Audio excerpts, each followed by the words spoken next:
Sissa il-White Paper biex kun regolat is-settur tal-proprjetà irċiviet ma' 60 sottomissjoni ta' suġġeriment. Innota dan is-Segretarju Parlamentari Jose Herrera f'laqgħa mal-Presidenti tal-Assoċjazzjoni Maltija tal-Iżviluppaturi u l-Federazzjoni tal-Aġenti tal-Proprjetà.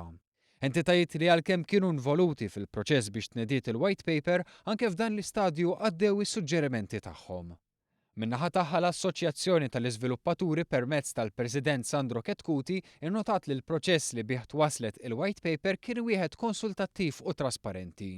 Liġi kostruttiva li se tkun tajba għaliex tinċentiva lil min jaħdem tajjeb filwaqt li ddaħħal iktar kuxjenza. Is-settur tal-proprjetà jixraqlu li intellaħ one-notch il fuq.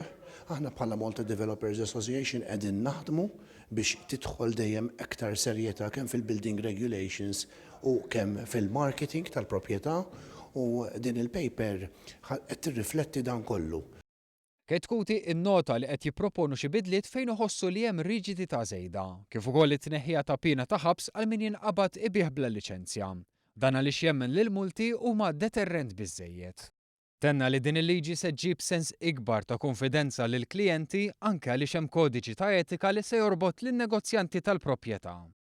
Fil-fatt min-naħa tiegħu Douglas Salt, President tal-Federazzjoni tal-Aġenti tal-Proprjetà, propona xi titjib f'dak li hemm propost fil-liġi rigward il-kodiċi tal-etika u fejn jidħlu d-doveri tal-konsulent dwar il-pussess tal-proprjetà.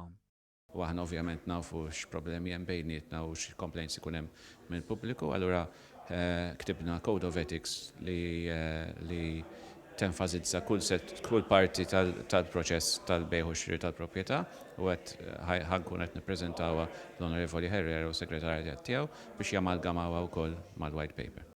Is-Segretarju Parlamentari Herrera ringrazzja lill-imsieħba soċjali kollha u li jintlaqtu direttament tal-impenn tagħhom fit-tnedija tal-White Paper.